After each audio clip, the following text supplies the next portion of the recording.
Always great to be here on a Friday night, ladies and gentlemen. My name's DK.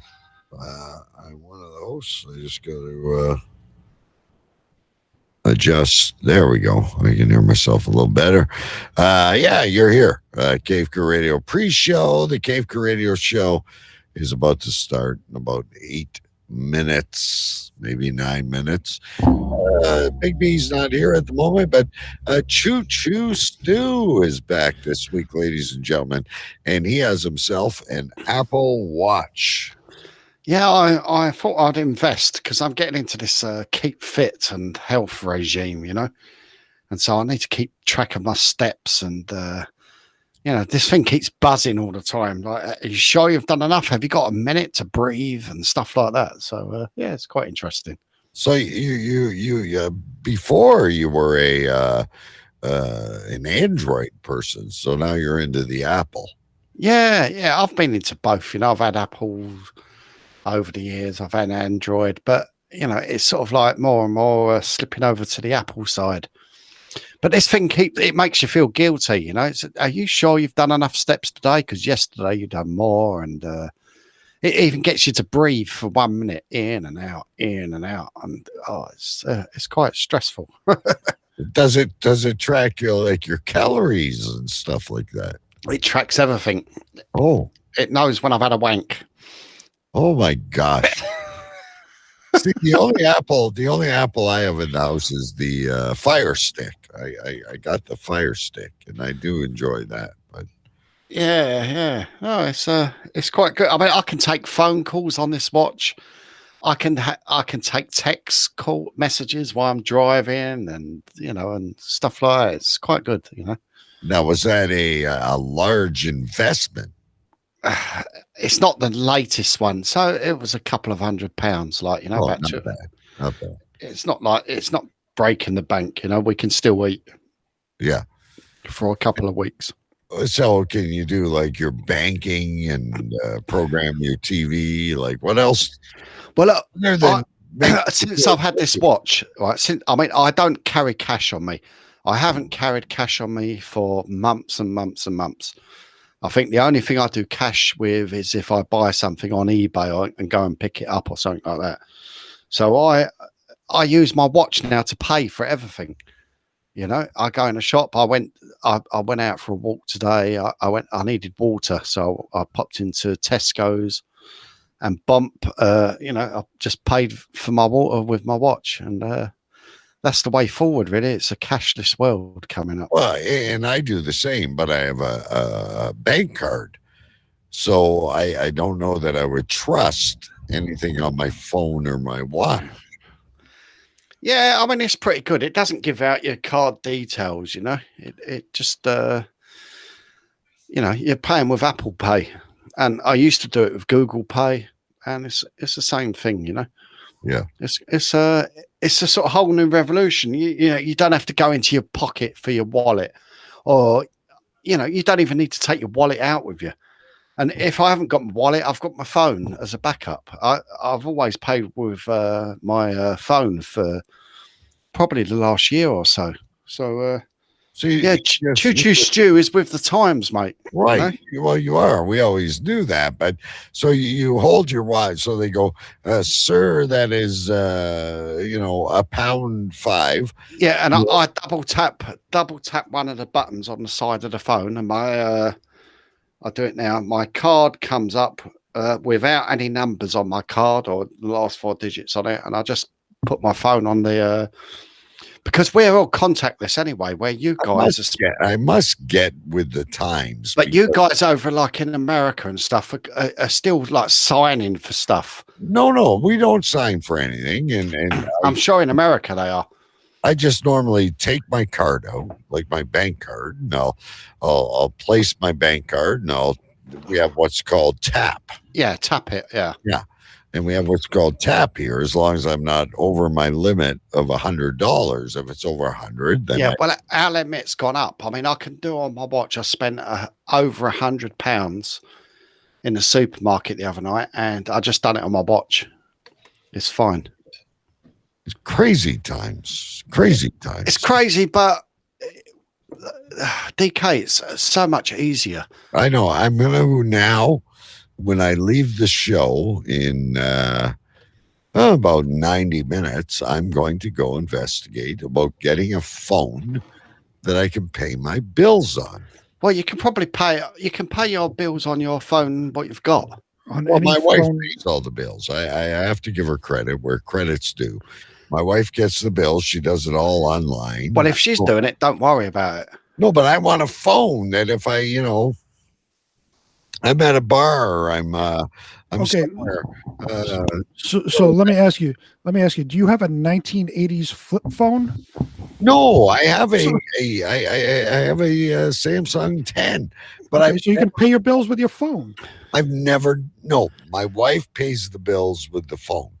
But what I'm saying is I want to walk into a store without using my my debit card or my credit card, and I want to go, here you go. But you can do that already. You just download Google Pay. I want to hold my watch up and right. So you either have to download Google Pay, Apple Pay, or something like that, and you just wave your phone against it. I was just saying, Brian, I don't know if you missed it, but I've just bought an Apple Watch. Where does the money come from? Well, it goes from your bank account. You hook up Apple Pay or Google Pay. Most people use Apple Pay. You hook up Apple Pay to your bank account, much like PayPal.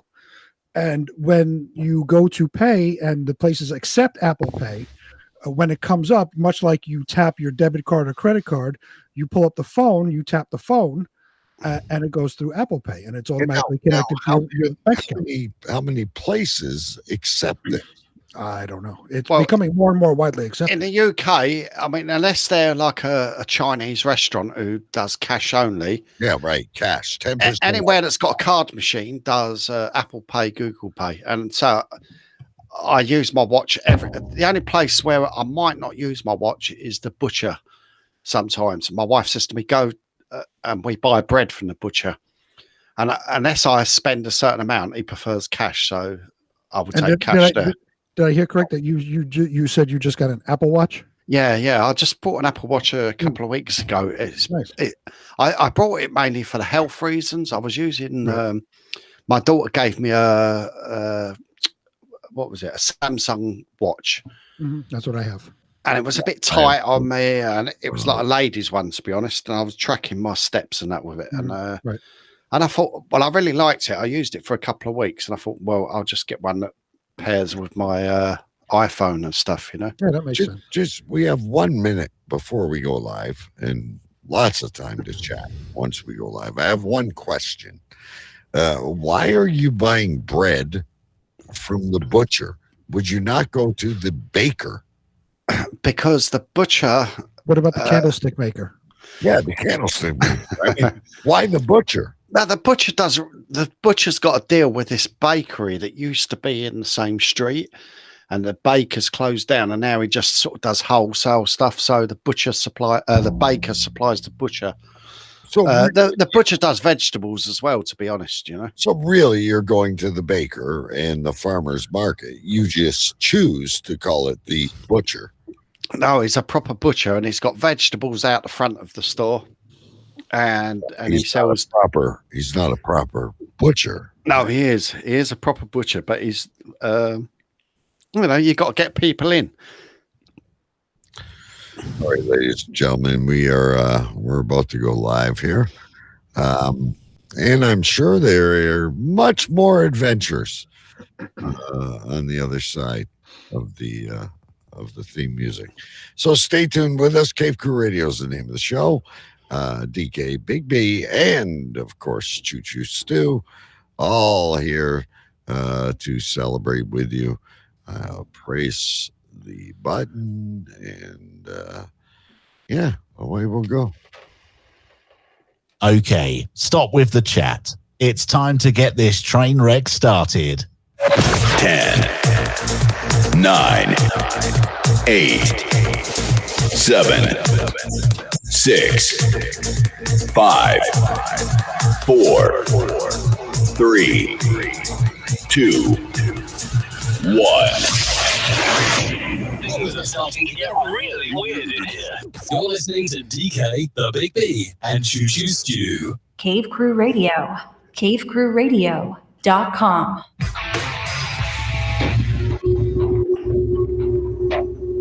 There was a time when the world turned their back on men. Men with a dream and savage yearning within them. Legions compelled by passion that knows no boundary. A consuming flame that defies plausible explanation. Battling the forces of domestication, they find the courage to band together to experience the awesome power of being men.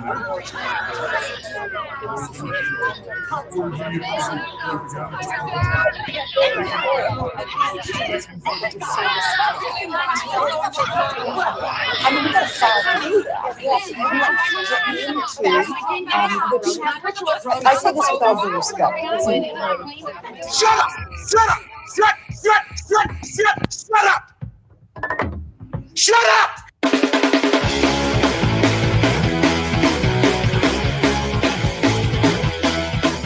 Tonight's broadcast of The Masculine Feminist has been commandeered by the secret society No Ma'am.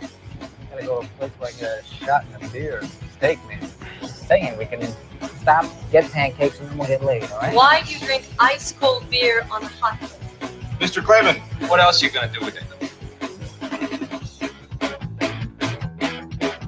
To alcohol, the cause of and solution to all of life's problems. The Yankees are champions of baseball! It's a power goal!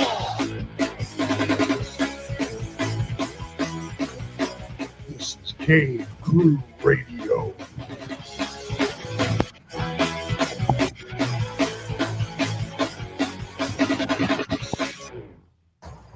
Pardon me, would you have any Grey Poupon?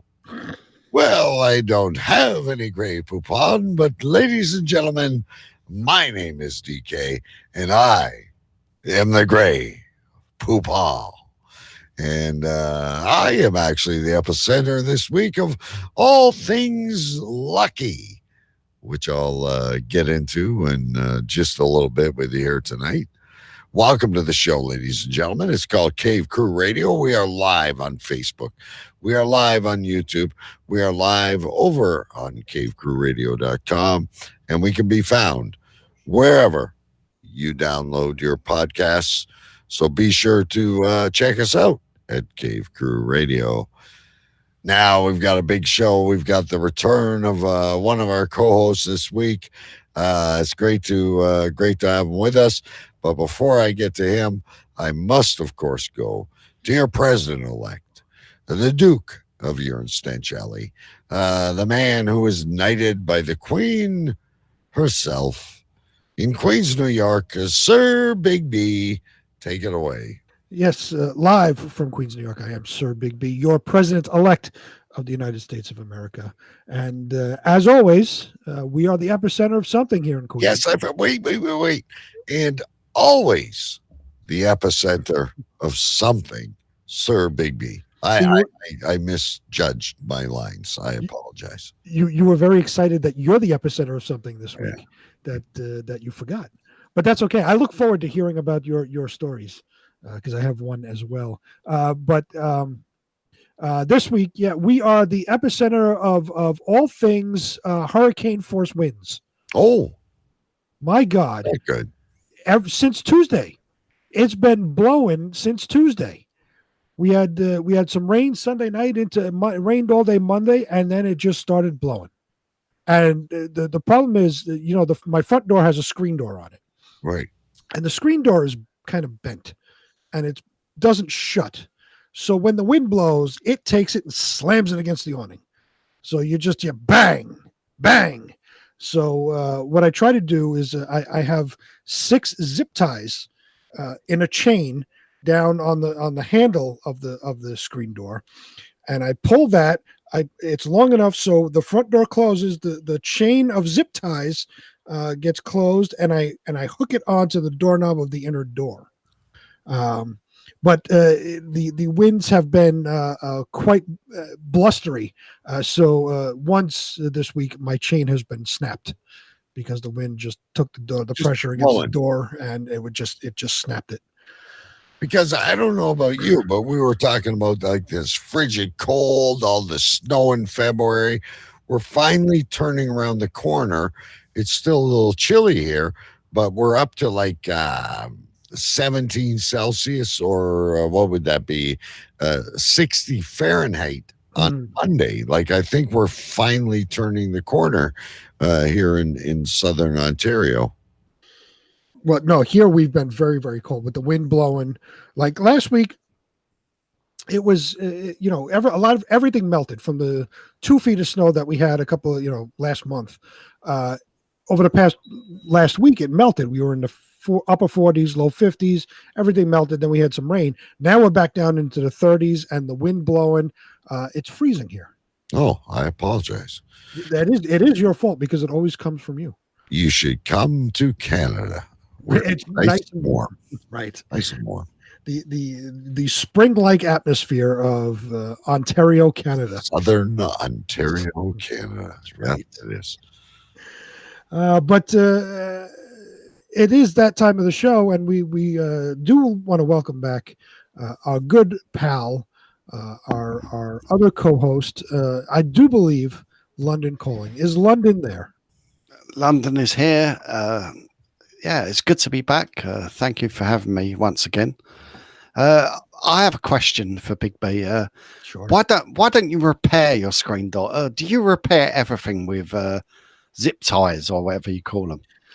The door itself. To buy a new door is expensive. DIY zip ties. Well, to buy a new door is expensive, and I've had it rehung twice, but it's just so bent that it won't sit properly, so it won't latch onto the latch. I've had it, I've tried, but those doors are so expensive. I can't afford to get it. See, I have the same trouble with my cabin door here. Mm-hmm. Now, this wood expands, contracts, and stuff with the weather. Yeah, so I fixed the door. Like the door wasn't shutting properly during the summer, so I fixed it with the hinges. So I cut a bit of cereal box out and I put it behind the hinge, and then screw the hinge out so it brings the door out a little bit. Right. And if it's not enough, I put another bit in, and now it's gone back again. Like during the winter, I've got a bit of Lucky Charms. That's right. So I don't get defeated on these things, but if your door's buckled, I don't think there's not really it's not straight. You see it bend where it bends, and it's not fixable. So, like I said, I have a series of 6 zip ties in a chain that I just pull and kind of jerry rig it. Now, see, at our house, the wife, I have not attempted to do any of this, but she is determined we are changing all the screens. Mm-hmm. And she bought all this screen and this special tool with a little, I can't wait. Good times. So, but it's really good that your wife actually buys the stuff, and then you've got to do it, because like no one in my house knows how to fix anything. Exactly. They don't. I've got a cordless vacuum cleaner. Yeah. Yeah. And I just found it tonight out the side room, on the west wing. And it's like wing. Someone's taken houses. Write that down, Big B. He just found it on the west wing. No one told me. I was sitting with them for a couple of hours. No one ever told me. And then I've gone out there to get some beer, and then I found this vacuum cleaner there, like standing upside down, and I thought, I bet I know what's wrong with this. They can't get this thing back in. This sort of, the thing that gathers all the hair. It spins around, and lo and behold, yes, it was right. And 2 seconds, bump, I had it back in, and I put it back in its correct place on the charger, on the wall. But like without me, this place would fucking like go to rack and ruin. No, I'm not good by any means. My wife buys all this shit and says, here you go. And my answer is YouTube. Is it the screen doors that your wife's brought, like the the inner. No, it's just screen, rolls and rolls of screen, and these tools. Where are you going to put these screens? Well, I have I have one now. The 2 dogs, and they scratched holes in the screen, and the weather Like the wears kitchen out. door or something, yeah? Yeah, and then the weather wears out the screens and the windows, and I am now I'm the screen man. Screen man. So you've got to go and watch half a dozen YouTube videos and sort of like weigh up which one is the best. And I don't know about you guys, but when I watch the YouTube video, some of them are actually really good, right? Like you're fixing a toilet, you're doing a screen, you're making scrambled eggs, whatever you're doing. You watch the YouTube video and then you hit pause. Yep. Have you ever tried to do anything on your computer and the guy says, all right, go over to my computer, and then you hit pause? Yeah. Right? You go to my computer. Then you hit play. All right, click on this, click on that, or whatever it is. Yeah. So that's me. I'm the king of pause. I can't watch the video and absorb all that. So by the summer, like Johnny Neutron of like photogenic memory. I need to like watch, like change the light bulb or the ceiling fan, put the red wire. All right, back to the video. I don't know about you guys. That's how I am.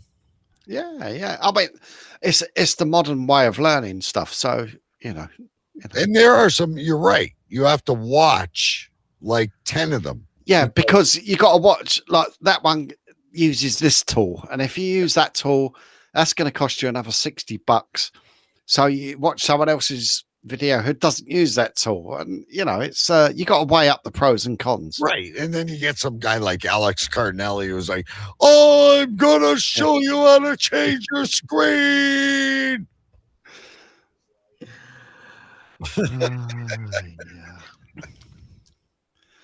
Anyway, no, I am. Listen. Whenever I buy something, like when we bought the hot tub, and the hot tub's going to go out again because we got this portable hot tub, right? I'm going to turn on YouTube, and there's one guy that I found who's really good. First, you hook this up, then you hook that up, then you blow up the tub, then you yada, yada, yada, yada. And yeah, it's the way the world is. It's the Wikipedia world we live in now. Like, I don't know if you guys are old enough. When I was a kid, encyclopedia, exactly, and like 20 volumes, right? And they were so out of fucking date. Yeah. Oh my! The ones I had that I used in high school, from my parents, were this long. They had an entire shelf of a bookshelf unit dedicated to the Encyclopedia Britannica. Yes, I think there was a guy that used to come around, like the Fuller Brush guy or whatever. Yeah, the salesman, right. And mine was from basically the 60s. Yeah, mine too. I agree with you. And probably mine too. Yeah. Right. And I'm doing high school reports. Stand, and it didn't even exist yet. Right. And I'm doing high school book reports, and I'm copying word for word. I'm like, the teacher always says, don't copy and use your own word. I'm copying word for word because I'm thinking to myself, this thing's from 1963. Yeah. It's 1991. I did the same. Nobody's gonna know that I'm copying directly from this fucking book. Now, does anybody still have Encyclopedia Britannica? Because ours was ruined in a flood at my parents' house. But if you try and tell your kids, I told my kids that we never had the internet, we never had Google. I had to go to this fucking bank of books and find out which was the right book. Yes. It wasn't even a matter of picking up a book. It was like, oh no, it's not this volume. It's volume fucking 7. Right. I'm studying and volume 7's got like 6,000 pages. Yes. Yes. And they were so thin of pages. And oh God. It was like looking through the Bible on every single one of them. I would love to have a set of Encyclopedia Britannica. The other thing my dad had boxes of, and I don't know if my sisters got them or they got thrown away, is we used to have every single one of those goddamn yellow National Geographics. No, we when I don't. was a kid, and we never had the that. thing my dad got was Reader's Digest. Here's one. No, here's one thing that we all got, and we didn't pay for it. It just would suddenly appear on our front steps at random times throughout the year, which was the phone book. Yes. Yeah. You got a giant book Yeah. with everybody's fucking phone number in it. Yeah. Yeah. And you know, you'd store, we'd have like, you know, my parents, we got 2 books. It was a giant, it was the white pages, which was everybody's phone number. Yeah. And then there was a small, thin yellow book. Yellow Pages, which was the It was like business. business. Yes, it was. Yeah, it was all businesses. So my parents would, you know, I remember, you know, coming home from school and I'd see these books, and you know, I'd have to bring them upstairs, and they'd take out the old ones from last year, throw them away, put the new ones in the stand. So you know, if we wanted to look something up, we'd look through the phone book. Much like you look I through. don't know an about you encyclopedia. guys, but like we were in England, we were probably behind, but in England, the telephone, right, was always kept in the entrance hallway of the house. Yeah. So I know, Yes. Brian, you've probably got like a through lounge where we had like an entrance hall. We had a telephone table. Yeah. And even a telephone stool. So you had a little cushion on one bit and a telephone on the next, and underneath you had all your directories. Yeah, that was my grandmother had that. And I'd go over. The worst part was when, all right, I'm going to call my buddy. His name is Jones. And there was 750 Joneses in the damn phone book. Right, and you had to figure out who it was. Yeah. What Billy there, please. what you were talking about with the stand, my grandmother had that. We'd go over to my grandmother's house, and hers was in the dining room. So Yeah. there was a little corner in the dining room where she had a small table, a phone that was literally from like 1950, whatever. It was a heavy fucking phone. I mean, you could kill somebody with this. Yeah, thing. it's like a Bakelite thing. Or Oh whatever. yeah, it was fucking heavy. So Yeah. there was a chair up against the wall, like Yeah. kind of, you know, sitting like this, and the desk was Yeah. here, and there was the phone, and underneath was the phone books. And my parents always said to me, "You answer right, like 3764," and it's like, why? Like, no, you always do it, and we put on this fucking voice. I'm always put on a voice, which answers 3764. You know, 764. and it's like. What? And I used to do it 3764. And like, are we in 1935 or something? You know what I mean? And it's like, you know, yes, hello. Like my mum used to talk posh on the phone, and I don't know why, because she wasn't. I mean, she always spoke properly in that, but she always spoke very posh. 3764. You know. Now, did you ever do this when you were a kid? Did you ever fall asleep on the phone with a girl? I remember doing this when I was younger, like probably 13, 14. Let's fall asleep together on the phone. Oh, mate, I'll tell you what, one night, right? Christmas Eve, I can't tell you what year it was, but it was the girl that gave me, what was that disease? What did we call it? Vaginal something or other. She gave me something, oral vagina something. Please write it down, baby. But I spent again. I spent 6 hours on the phone to a girl over between Christmas Eve and New Year's Eve. It was the one that gave me like an upset stomach. The clap. Oh, the one you put your tongue in the. Yeah, that was the one. Yeah. So you were on the phone with her for 6 hours. About 6 hours on Christmas Eve over to about 5 o'clock. I'd have never spent that long on the phone to anyone. And what were you guys talking about? I don't fucking know. Puking in between. I don't know. But that was the canal girl.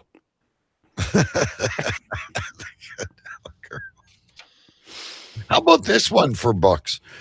Stu probably wouldn't get this, but I know Big B would. The Sears Wish Book. Oh, the Sears. It was the Sears catalog. Yes, we just called it the Sears Get catalog. the Sears Wish Book, and you would circle things. This is what I want for Christmas. Right. It would always come out right around the holiday season, so everybody would know what they wanted, and it was always out of the Sears catalog. Yeah, you wouldn't have that, Stu.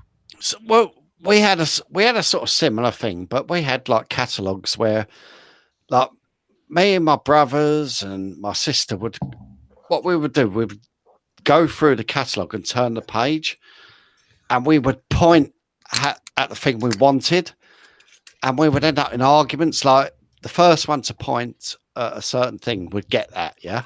Oh, okay. So go, I want that, and then we'd end up fighting over nothing because it was just like a wish list. You're fighting over a catalog. Yeah, but we have got like we didn't have the Sears catalog, but we had plenty of our own, I suppose. Now, did either of you must have, when you were younger, now that we're onto this unplanned, ladies and gentlemen, this conversation, comic books. So excited to go into the corner store and the rack of comic books and the new Batman or Superman or Archie or Scooby-Doo, whatever you were into. Nope. I was never into comic books. I think I bought, one or two when I was a kid, but I was never into comic books. Yeah. I collected baseball cards. Oh, well, I did too. And my mom sold them my mom didn't sell them. She gave them away to a kid. You don't use these. So I gave them away. Same as my dinky cars. I had like this awesome collection of fucking dinky cars. Matchbox and anyway. How about you, Stu? Comic? No, I could never. Do you know what? People used to read the Beano. I don't know if you had the Beano over there, but I could never see the point of comics.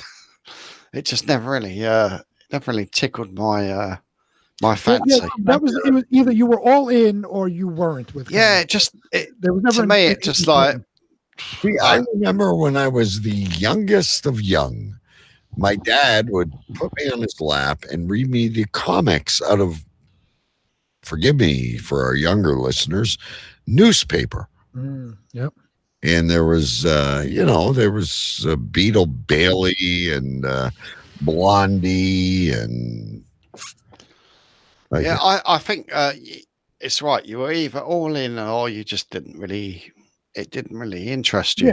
Yeah, it was, and I was on the side with you. It never really interested me. I knew kids, I grew up with kids that loved them, that couldn't wait to the next issue of whatever came out, and they'd run up. We had our local. It was a cigar shop, but it was it had everything: it had comic books, magazines, smokes, whatever it was, and it had a little mini arcade in the back. So everybody would go to the smoke shop and play video games and get comics and whatever. But it was never my thing. Yeah, I used to buy Oscar comics and stuff, and I used to have to read them to him as well. And I always found it hard. Well, comics made no sense. No, I always found it hard to read them. I sort of made it up as I went along, Yeah, comics, you got this little bubble. Yeah. Oh, no, Jane, whatever. Right. But what happens next? What happened next? There's well, Jane got a period, and left panel. Lower. Jane got a period. What the fuck comic is that? I was just saying that to make it up, Oh, so you were sitting there, and it was actually Wonder Woman, and you'd say, Jane got her period, and she got cramped. When really she was getting beaten up by a giant gorilla. Now, I used to read books to Oscar as a kid, and there was one particular book that I knew it word for word, and Oscar knew it word for word, the whole book. Yeah, no, Jake used to like that. That was the only way I could get him to fall asleep. And we got into, there's a few we got into, and I don't know if Melissa's throwing them away or what, but I was more into what was happening in these children books than he was. Yeah, He'd cuddle up beside me, probably like 3 or 4, and we'd read, and that's how I'd get him to go to sleep. And he'd be asleep, and I'd be flipping through. What happens next? Molly the rabbit. DK couldn't wait for volume 2 of whatever. Book. Yes, we'd go and oh my God, there's a new one of this out. It was just fucking so much fun. You know what? After the show, I might go grab them and start reading them again. I'll do what I did. I revisited Oscar's childhood by buying his favorite book, or it was my favorite book, really. I just brought it again for him, and gave it to him again. And I've still got it in my wardrobe because he wasn't interested. Well, no, now they're at the age. Well, it's until they get a kid. No. But I've kept it anyway. Yeah, I'll give it to him again one day, hopefully. Yeah. When he has a kid. Yeah. That's the idea. That's they have no interest in the childhood fun that because it was the grandest time for me when they were wee. The games you'd play, Skylanders, and the shows you'd watch, and all that, and it was such an excuse for us to be kids again. Yeah, Oscar used to come into our bedroom every night, and I say, "Shall we swing you? Shall we swing you?" And we used to put him up in the covers of the bed, the duvet. And the wife would get one side, Oscar would lay in the middle, and we would swing him up and down, and he would giggle. And every time he comes in my bedroom now, I say, "Should we swing you?" And he's almost as tall as I am, Yeah. And and he just looks at me and just like piss off. Yeah, and he gets you the snarky answer, because we do that with our son, because we have the younger one. Yeah, who's, that age, he's 5, so he does all these things. So we push that on to our older son when he comes down. It's like, "Oh, would you like a Chucky milk too?" And he just looks at me, "Shut up." Yeah. No, I get it too, because I still miss the fun times, and every once in a while I'll make a joke and he'll like, "You're such a geek." And, yeah. But that's polite. Normally it's "fuck you, are you drunk?" Yeah. You're sick. You're sad. Drunk. He's drunk again, Mum. Do I look cool, kids? In my new joggers? You look like a fucking idiot. Back in the day, we were the coolest of them all, eh? It was like, I get it. My kid has no idea. Back in the day, when you're on stage playing music and you get all the girls around, my son has no idea. No. But now I'm just old and out of touch. Well, I'm the same way. Like I played hockey in front of, back when there used to be people in an arena, and I'd have girls banging on the glass and waiting for me after. "Hey, you're an asshole. You're old." Yeah. Right, yeah. We're old and out of touch now. Yeah. I have Reebok trainers, Reebok sneakers, and they're crap, like they're shit. Just, mate, these were all the thing in the day. These were like, and nothing's changed. Do you know what I mean? Do you have parachute pants? Oh, I don't. Is that MC Hammer sort of stuff? The MC Hammer pants, yeah. No, I've never been that daring. So, although saying that, because I have lost a little bit of weight, I looked in a shop window. I was walking past, and I thought I might have had parachute pants on, actually. And I think maybe I need to pull them up a bit. You looked at the mannequin and said, "You should come on my diet." Listen, I got a question about that diet before we get into anything else. So you're texting us off, and I'm having a steak and a few beans, or but like your latest fad is veggie sausages, which is basically tofu. It's not basically tofu, and I tell you that my reasoning behind Linda McCartney sausages. You know who Linda McCartney is, Brian? From the Paul's one-legged wife. Yeah, so she was a vegetarian. So she's got even though she's passed away, she's got a whole range of anything vegetarian food. And I used to buy them back in the day when my daughter went vegetarian. And I can eat like 4 Linda McCartney sausages to 2 pork sausages. And I want to get full up here. So I think, fuck it, I'll eat 4 Linda's sausages. And that's my reasoning behind it. And I've been eating like lentils and stuff like that. So what do the Linda... So you, before you went on this diet, when you were an obese Englishman, you would eat, I'm having pie and mash and jelly pills and full English. And now you're on the... What exactly, and be honest with this, what exactly does a Linda McCartney sausage taste like? Honestly. Well, that it makes you full. Do you dip it in ketchup, or what do you do? It doesn't taste. It hasn't got the same taste, like the fatty taste of like a meat pork sausage. But saying that, I haven't got my full taste. I haven't got my full sense of smell. I haven't got my full taste since COVID. So it's sort of like, it fills me. My thinking is, if my stomach thinks it's is it like eating Play-Doh? And then it's not like eating Play-Doh. No, they're quite meat. They've got quite a meaty texture. Well, there's no meat in it. No, I know there's no meat in it, but it's quite a meaty texture, and it's not like something that makes you want to throw up or anything like that. It's quite nice. So I'm curious, one day when you finally get your full taste back, what it'll actually taste like, because I'm sure they don't taste good. No. I've had, because my wife, goes through various things of getting the veggie burgers and the veggie sausage and all of this, and they don't taste good. They just don't. She's like, here, try it. I'm like, I grabbed a veggie burger bun. To me, like, if you're vegetarian, eating fucking grass.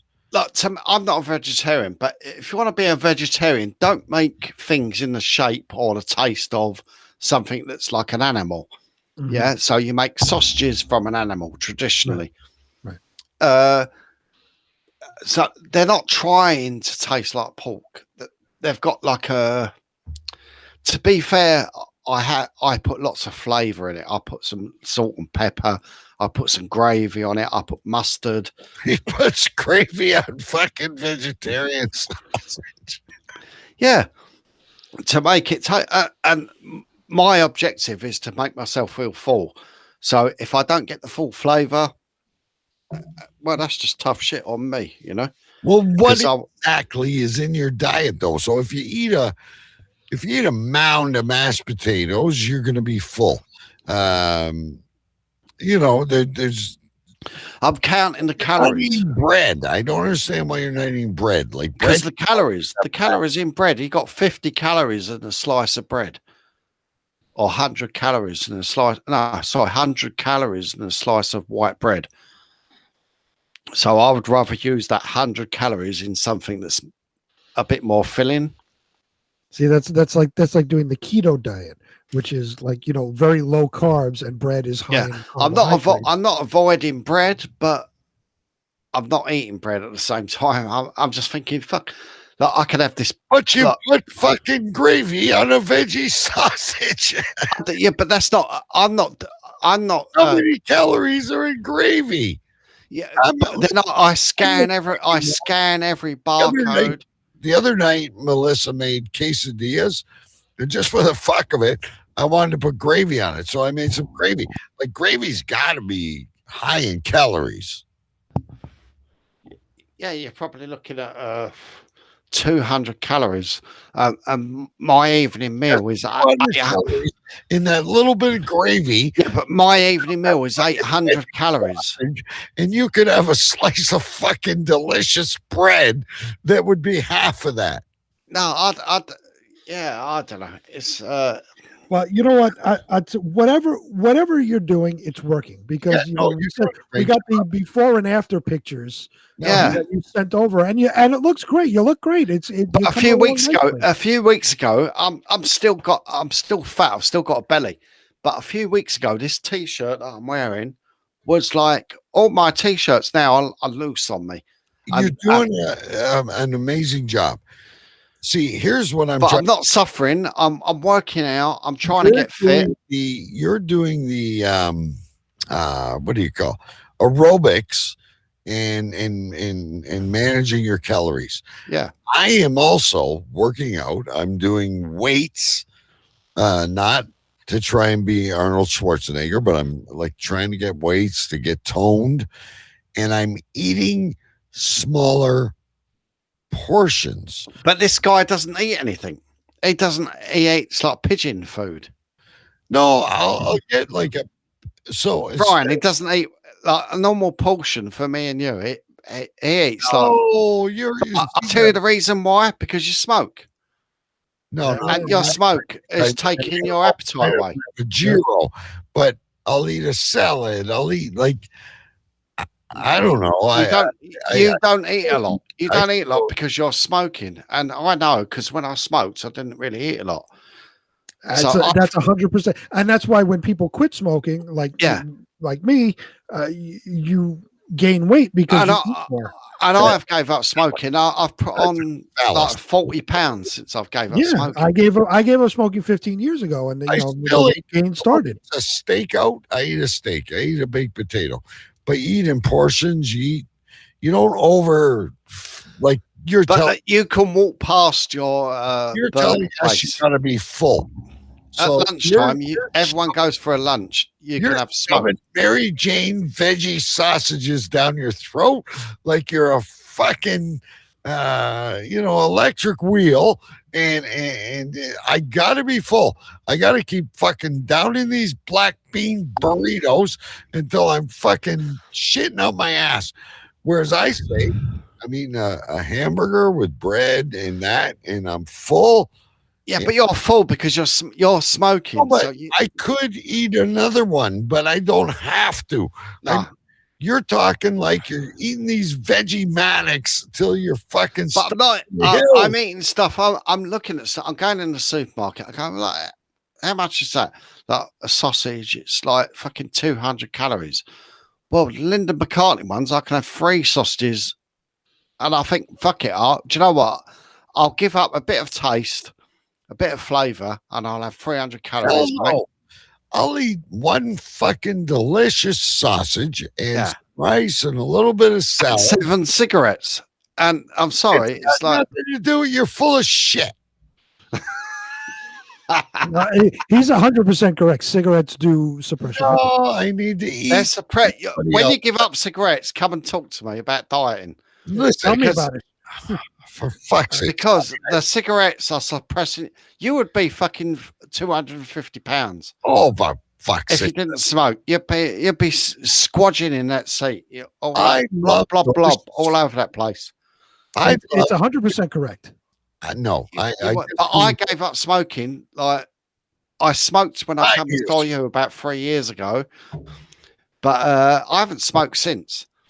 And I gave up smoking 15 years ago, and what happens is once your body processes and gets rid of that nicotine out of your system, you realize that smoking is an appetite suppressant because you start eating more. I leave the show, I'm going to eat a gyro, and when I wake up tomorrow, I'm going to work out.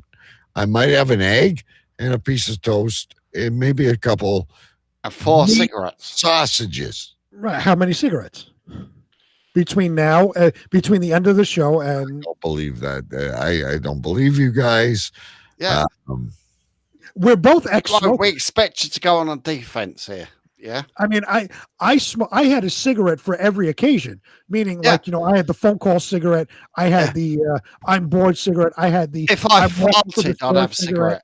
Yeah, I had a cigarette for every little thing I did. Yeah, and that is so true. I waited for the bus, light a cigarette. I get off the bus, light a cigarette. Get on the train, don't like a cigarette, get off the train. I like need a Linda McCartney sausage. You know. So, but that's it. Yeah, it's an appetite suppressant. So what I would do is when I was working in the city and I was smoking at lunchtime, I would go downstairs, smoke a cigarette, get something very small to eat. I wouldn't have a normal lunch, or just something real quick to eat, and go back to work. When I stopped smoking, I needed a normal meal.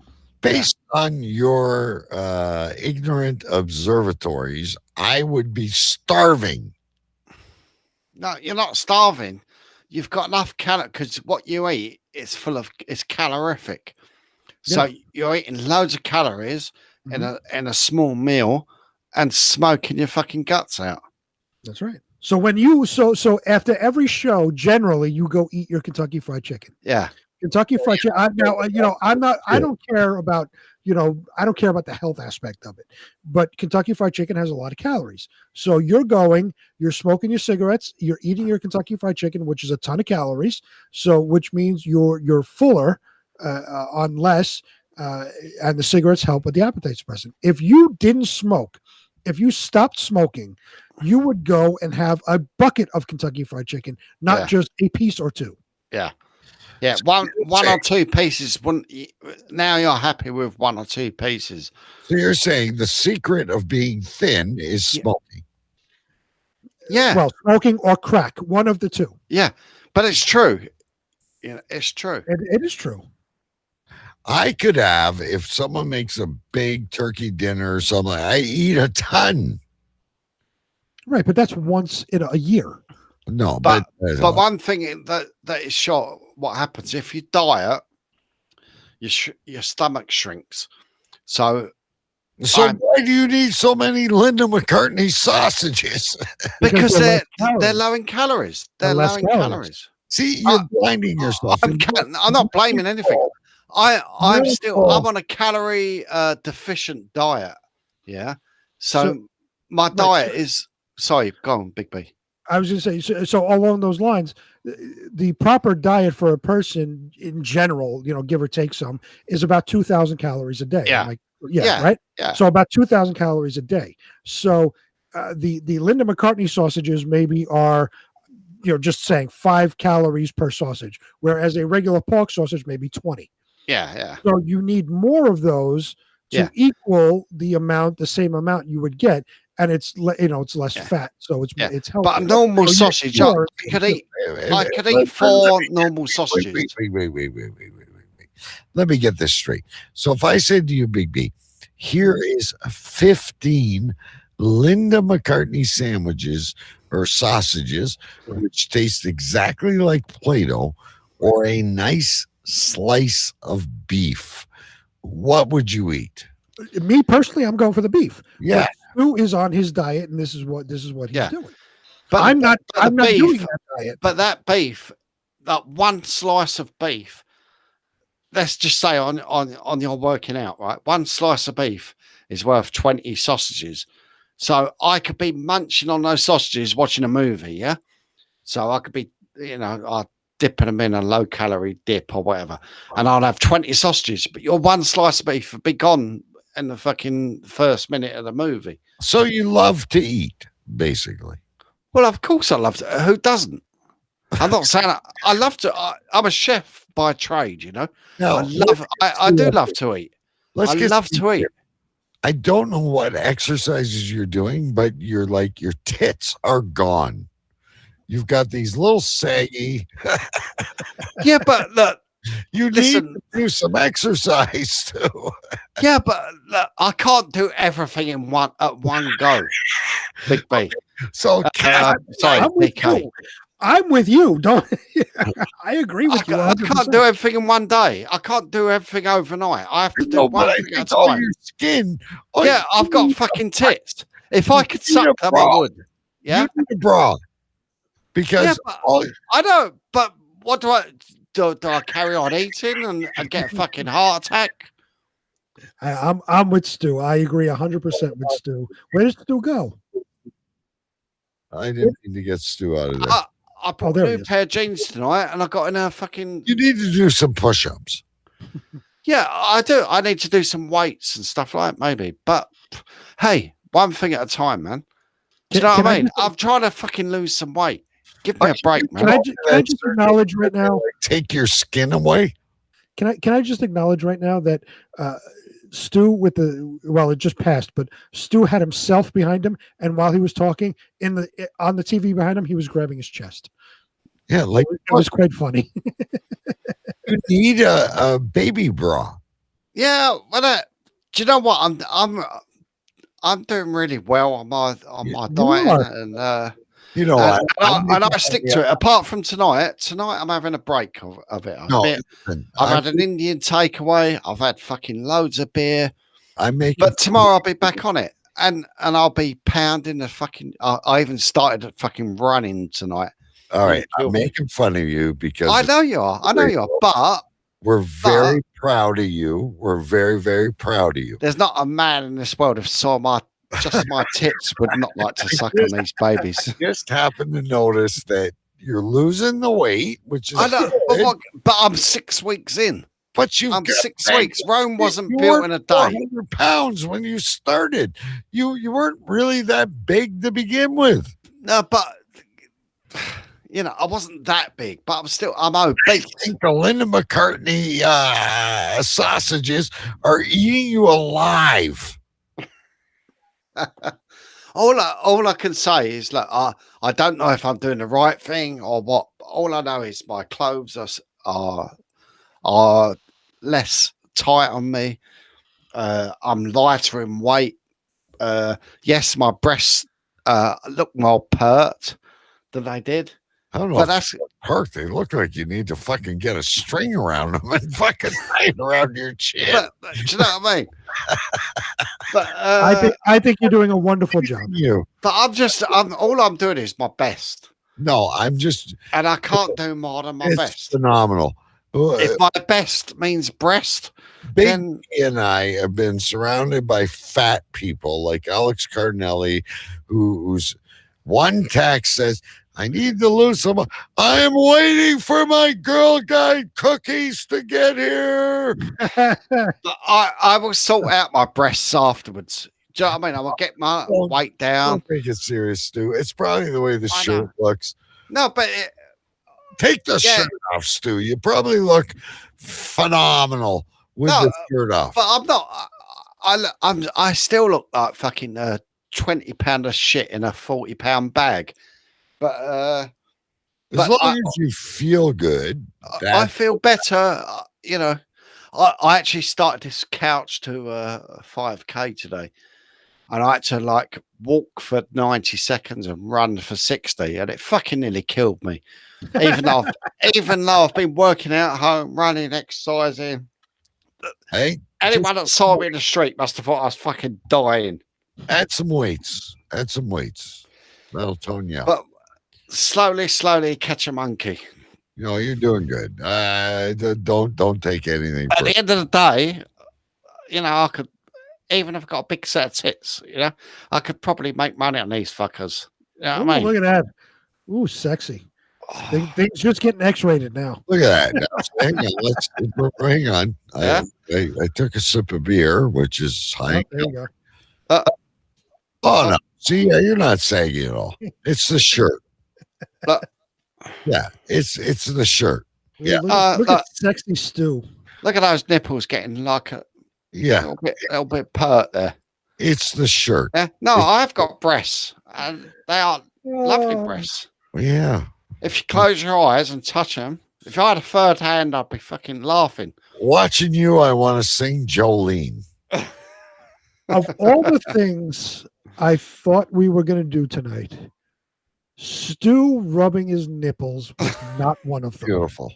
Hey, listen, I want to reinstate this. I'm only hard on you because it is part of my job on the show. We are very proud of you and continue to do so. And I can eat meat. I'm not avoiding meat. I eat steaks. I eat chicken. PG. Keep it PG. Stu, you look great. Keep it up. You're doing great. Listen, all I'm saying is this shirt was tight on me a couple of weeks ago. with Stu showing his boobs, we recognize no gender on this show. We've come to accept Joe Biden and all the other stuff, and it ain't a woman's boob, it ain't a man's boob, it's just a boobie. Boobies are good. We love boobies. You know, and if I close my eyes, my boobies feel good. Yeah, you know what? If you're not getting anything at night, ladies and gentlemen, it would probably. I got nothing to squeeze. I've lost. Oh, they're there. I got nothing to squeeze. You know what? It'd probably be good. Yeah, your partner says no. You know, Yeah, the partner's snoring. Slip your hand up your own shirt. your own boobs. Yeah. Oh, that's lovely. Just forget it's your own. Oh my God. We're not keeping it PG, Amanda. You know better. That's why you keep coming back. If we were PG, you'd go to sleep. Stu is now fondling himself. Yeah. Quite happily, I might add. I'm kind of. Oh, and now DK's fondling himself too. Yeah, I don't Jesus see much. Christ. Is there no bottom to this show? I think I think under the shirt is better. Listen, there's a reason I am the gray I poop. feel like you're 13 again. Use your left hand. It's like the stranger. Yeah, especially if you're not expecting it. We should all get mirrors and practice kissing.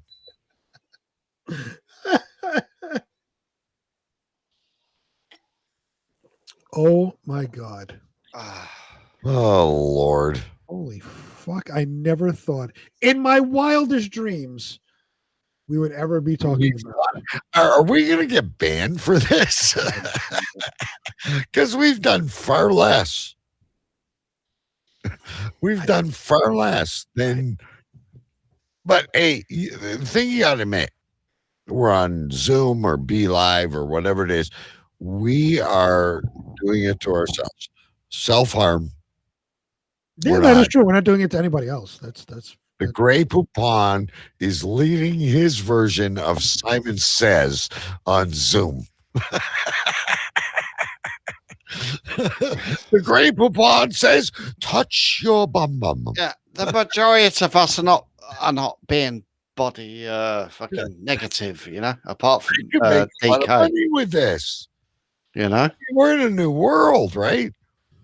Grey Poupon says, "Stick your pinky in your butthole." You know, I mean, if it feels nice, do it. That's what I say. Do you know what I mean? What's wrong with it? Big B's If it feels nice, do it. He's like, But if you don't like it, don't do it. I'm not condoning it, you know, but the audience is saying, keep it PG. No, I'm not keeping it PG anymore. This is Just why like I drink whiskey and beer. Yeah, just keep drinking, Big B. Just like Eddie Murphy said, you know, I'm Mr. Rogers' Neighborhood. We are now everyone disrobe. It's time to play Grey Poupon Says. Okay? I think we got a new segment, Big B. The Grey Poupon Says. Grey Poupon Says. And if I don't say Grey Poupon, like, so for instance, I say, grab your breast. You're out. Because the Grey Poupon didn't say so. Grey Poupon didn't say so. So Grey Poupon says, wiggle your nose. It's great. If we ever have Choo Mania 2, we will have the Grey Poupon Says segment. Ah. And I think, what's his name? He's not here tonight, but Shane. What's his name in England? Shane? The dude that's been here the last Short Sigh? Short Sigh, sorry. Short Sigh versus Stu. Choo Choo Mania 3. Grey Poupon Says. Short Sigh wouldn't stand a chance. It's going to be Big B. Grey Poupon says, stick a purple crayon up your ass. I think Stu would win because he'd do it. He'd do it. And I know Short Side's wife, and I think Short Side would do it as well. To be honest, Where is he? I don't know. He's Here, disappeared. we lost him last week. Stu was not here. We lost him. Can I just plug his wife's show for Please. a second? Oh, I love it. I listened to it. Go But Short Side met his wife through podcasting. And she was in, I think she was in Minnesota or somewhere like that. And she does a show called Screams and Moans. Yeah, I thought it was Giggles and Moans. Yeah. No, it's Screams and Moans, and it's about movies and sex, and not necessarily in the same context. No, but, it's a great show. I love so it. she's been doing that show for, on and off for quite a number of years. You And think she would join us on air? but Short Side was a listener of her show. Short Side lived here, she lived there, and they ended up getting married. And she Well, lives listen, over in if we could get her on the show, we could do great things like She's that. a great girl, and I've met her. I met her at a podcast meet several years ago. We She's could talk about like Peter Pan. She's great fun. How would that have sex? And we could talk about like who's the one that sang to the Blue Moon, the Indian. Have you ever seen another of a blue corn moon? Only you on that one. Yeah, seriously. Another Disney. Not a I guess Disney it's a movie. Canadian thing. I don't know. Wow. Anyway, But anyway, I don't know where he is tonight. we're not but, getting any news tonight. We are going to play Believe It or What, I guarantee you. But anyway, so I won this contest Yes, I want to hear this. last night. I got to tell you about this. So it's a dumb contest, ladies and gentlemen. I'm not wealthy. Don't start sending me emails. Hey, can you share the wealth? So I'm a hockey fan and I'm a Maple Leaf fan. And there's this group on Facebook that says, choose the first goal of the game. Who's going to score it? How much time is left on the clock? And, the average person will say, and I used to do it too, Matthews will score. Marner will score. Riley will score. So I picked this weirdo last night. He's not a weirdo. He's a good hockey player, obviously. I picked Engvall, who's not scored all year, to score at 12:42 of the first period. I think he scored or left on the clock in the first period. I think he scored, with 2:22 left on the first period. But I'm the only one that guessed Engvall, so I win a prize.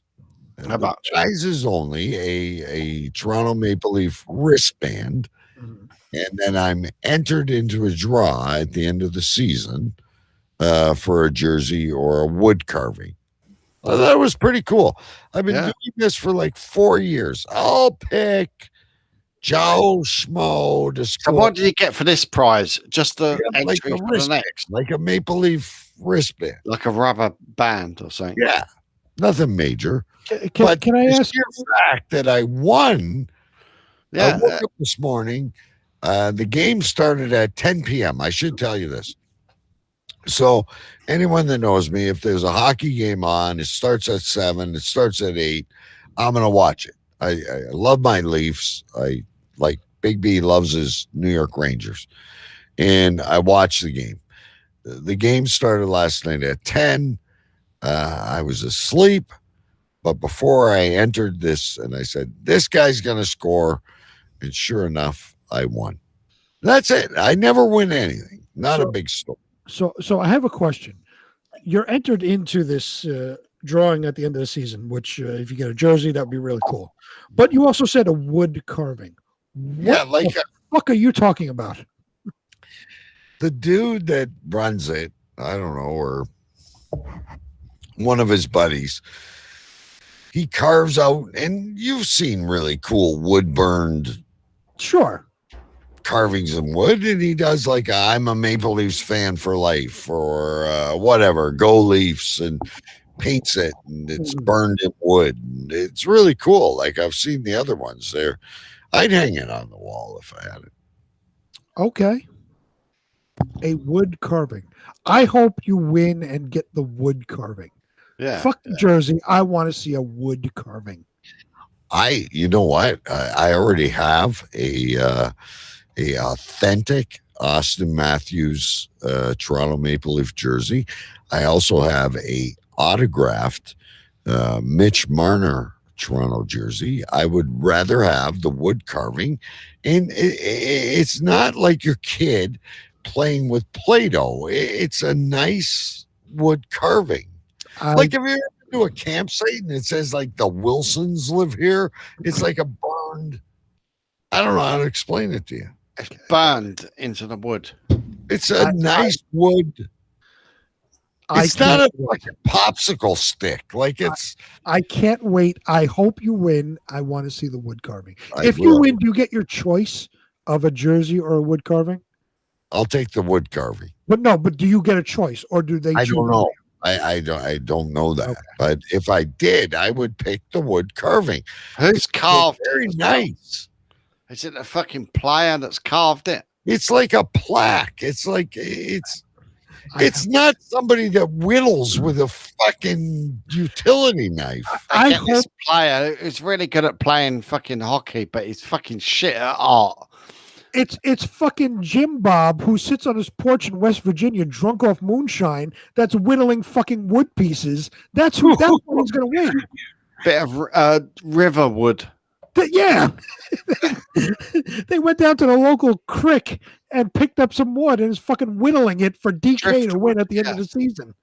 I can't wait for this. It's going to be a little fucking maple leaves or whatever. It's going to be a little fucking canoe, is what it's going to be. I can't wait for this. His name is not Mount Caesar. They're like normal people. I'm sure it's like something they do in their wood shop. Yeah. Well, you're led to believe that. Yeah. Right. Yeah. You have no idea. Yeah. The guy hasn't ever seen a wood shop in his life. It's something they've got off eBay. He lives down by the creek. Somebody on Etsy. They got it off Etsy. Fish. Sometimes he catches a bit of driftwood. I think, fuck it, that looks a little bit like a maple leaf. He's up in his fucking waders, fucking fly fishing, and a piece of driftwood comes by. Oh, look. Here. Yeah. I'm going to give this to DK for winning the fucking hockey challenge. Yeah. If you hold it up to a certain light, it looks a little bit like a maple leaf.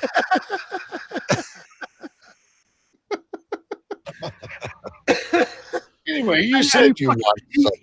He's gonna carve a M in the middle of it, like he's fucking in the prison carving on the fucking wall. He's gonna carve a fucking M in the middle of the driftwood. It's like walking through the desolate forest and saying A likes K. That's right. Cross the bark. Anyway, you said you once won something. I did. Once. I, like you said, you never win anything. I never win fucking anything either. Years ago, this had to be 25 years ago, say. It was a long fucking time ago. My wife now, which we weren't married at the time, obviously we were boyfriend, girlfriend. She was working in a mall in a vitamin shop kiosk. So she was selling vitamins in a little kiosk in the middle of the mall. So I went to go visit her, and this one guy, gets right in front of me. Would you like to enter for a chance to win a home alarm system? I said, whatever. I never win anything, so what the fuck? I put down my name, phone number, whatever. Here you go. Leave me the fuck alone. I'm going to see my girlfriend. I totally forget about this. Months later, I get a fucking phone call out of the blue. Sitting in my house. I'm getting ready to go out, probably to band practice or whatever it was. I mean, this was back in the 90s, probably 94-ish. I'm getting ready to go out. I get this random phone call. Hello? Hi, is this Brian? Yeah, who's this? Oh, this is whatever security company. You entered a contest a while ago, and your name was picked out of the hat, and you're the winner. So I won a home alarm system. Now, I didn't live in a home. I lived in an apartment. I didn't live in a home. I lived in an apartment. I said, okay, great. I can't use it because I live in an apartment. Can I give it to somebody else? And this dumbfounded them because they're expecting excitement and all of this. They're like, like a radio win. It's like yeah, it's like, you're supposed to be, yay, I won the fucking thing. Great. I was like, okay, sure. I was like, can I give it to somebody else? They're like, well, I guess. I was like, all right, give me a number. I'll call you back. So I'll call you back screaming. Right. So my grandmother had a house, and I asked her, and she's like, no, I don't want it. I was like, okay. So I asked my friend, whose father had a house, not too far away from me, Scott, the guy that does the storm chasing. You're the weather guy. The weather guy, right? So I asked him, and his father's like, "Is this legit?" I was like, "I don't fucking know. They said I won. I entered this at the mall. They said I won." I said, "If you want it, it's free. It's yours." He's like, "Okay." So I transferred it to him, and amazingly enough, he still has that alarm system today. It wasn't a scam. I'm still shocked at the fact that you never told us that Mrs. B used to peddle Flintstones. She did. It was a vitamin shop, SOHPPE, Shoppy. Stu knows all about that. A vitamin shop kiosk in the middle of a mall. Yes. Okay. Mrs. B peddled Flintstones. Yeah, she worked there. So I was well. Other than the trip to Las Vegas, have you won anything? We know about the famous trip to Vegas. But that wasn't him. That was his mother. Right. Have you won anything? What? I've won a few T-shirts and stuff like that on the radio, but like following my parents' footsteps. But no, I can't remember. Did I win the Vegas trip? I think I won the Vegas trip. No, that was your mother on the talk show. Yeah, but I'm just. Oh no, because I had the. Your mother won. Your sister didn't want to go, and you got subsidized. Yeah, no, I had the spiritualist telling me.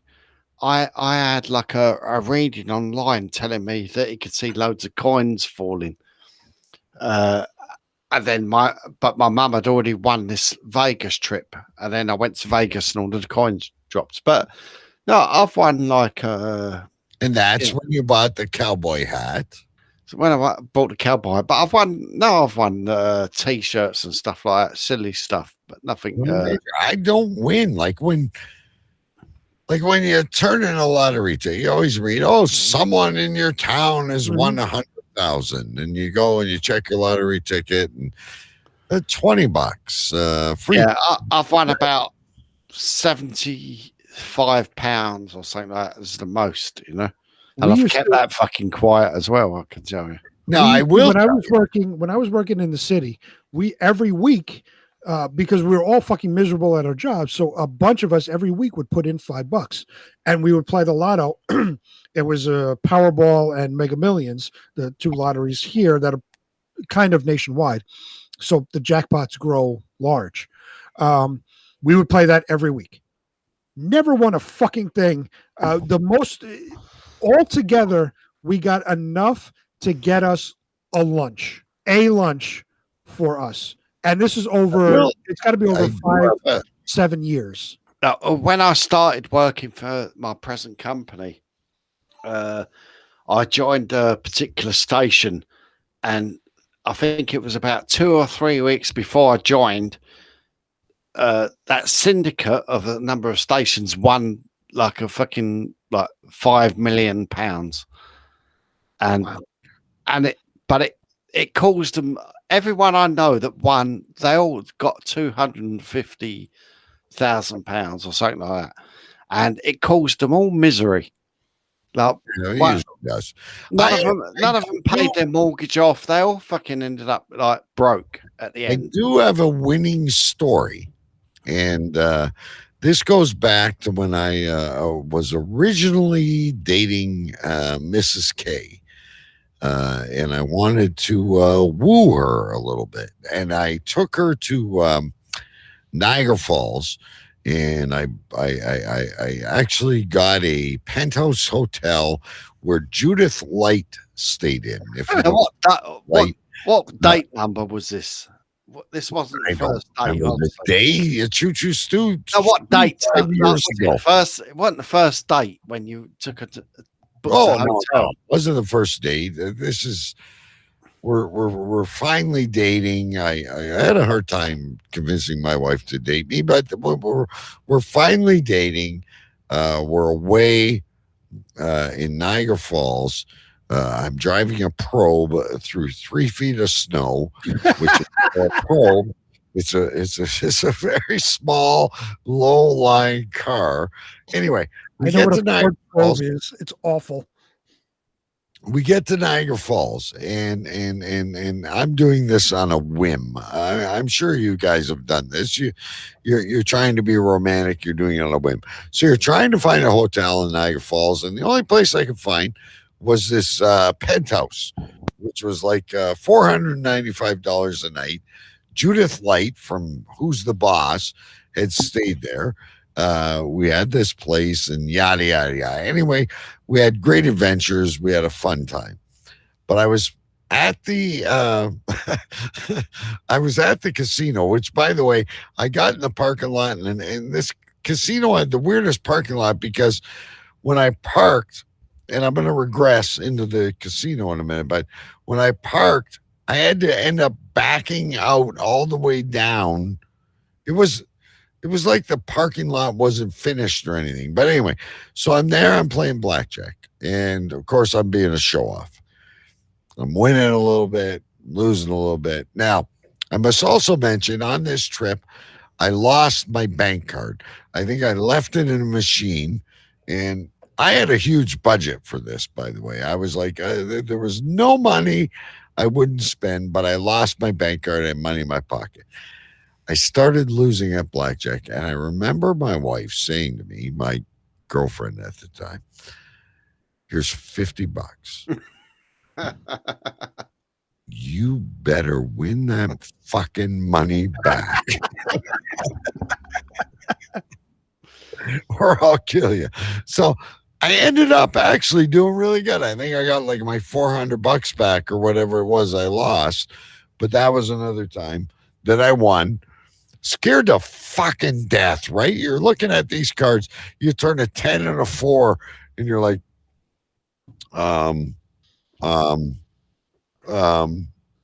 hit me. Now, this is where I want to talk to your wife. I want to ask your wife a question because I have questions. Did she, at that time, did it cross her mind that, oh God, this guy is a gambling addict? Yeah, there is no future. He's gonna break us. I have to give him money just to get out of fucking hock. I don't know what the hell. But it's hard. It's hard when you're first going out with these women. You don't know what's going through their fucking minds. It was a great adventure. We had a lot of fun on the entire trip, but I'll never forget that. And backing the car out of the parking lot was the worst part of the end. Because I fucking tried to back a probe out of a fucking parking garage. But yeah, I'll never forget it. She just hands me this and she goes, as long as better win that fucking money back. As long as the whole evening in general was I won the money back. We're happy. Yeah. You got laid. 10 years later, we're still together. We have a son and a house, and I'm doing a internet radio show. Everything's great. But were the women more eager in those days? I don't know. I remember my bank card got sucked into the debit machine, and it was a long weekend, so I couldn't get to my bank until the following Monday. But I still had a wad of cash in my pocket because I'm trying to, really impress this girl. And then I went and I was losing money at blackjack because I'm trying to big macho, gambling. You're trying to be the macho guy, but you won the lady at the end of the day. But in those days, we all were a bit more ego, weren't we? Yeah. Oh, for sure. You're more eager. You're trying to impress the woman. I'm still trying to figure out now how I backed the car out of the parking garage. That was the weirdest part of the whole trip. I'm going to go upstairs and ask her when I'm done. But she was obviously impressed with you. Well, she didn't leave me. But mind you, she was stuck in Niagara Falls, so she didn't have much of a chance. You know, 4 hours from home. You're with me. If I lose, you're with me. If I win, you're with me. Okay. The worst case scenario is that I'm going to take you to Denny's and you're going to get Linda McCartney sausages. You're either going to get a sympathy fuck or you're going to get like a. If I ever meet your wife, I have a lot of questions. She's a great lady, as I know, Mrs. She's a very. I have met her. She's a very strong woman. Yeah, she's a great gal. She has to be. She's a very strong woman. She's very. She's got balls. His wife has got balls. I'd say. I have a lot your of wife's questions. got balls as well. Must say She's that. a phenomenal lady. They're both sort of strong women. But she's fun, Stu. She's still fun. Yeah, of course. Yeah, but I'm just saying they're strong. You've both got strong women behind you. You know, DK, another case of beer. Does she call you DK? No, of course not. See, my woman would lead me into. She calls me asshole. Okay. Yeah. You fucking prick. DK would be a fucking compliment. You're such an asshole. But she never leaves me. So obviously she likes assholes. I guess so. I tried to give my youngest daughter a hug and I just said, come here, my little babe. And she just looks at me and she goes, you're weird. I told you. My son says you're drunk. My wife calls me asshole. I get up, go to work every day, and I'm still here. Stress your life away, earn all the money, pay the fucking bills. I just want tits like yours to grab onto to comfort myself. Well, you will, honestly. You will. You've made me feel really fucking good tonight. I'm doing the wrong exercise. Mine are tight. I feel like I'm fucking massaging fucking like a gymnast or something.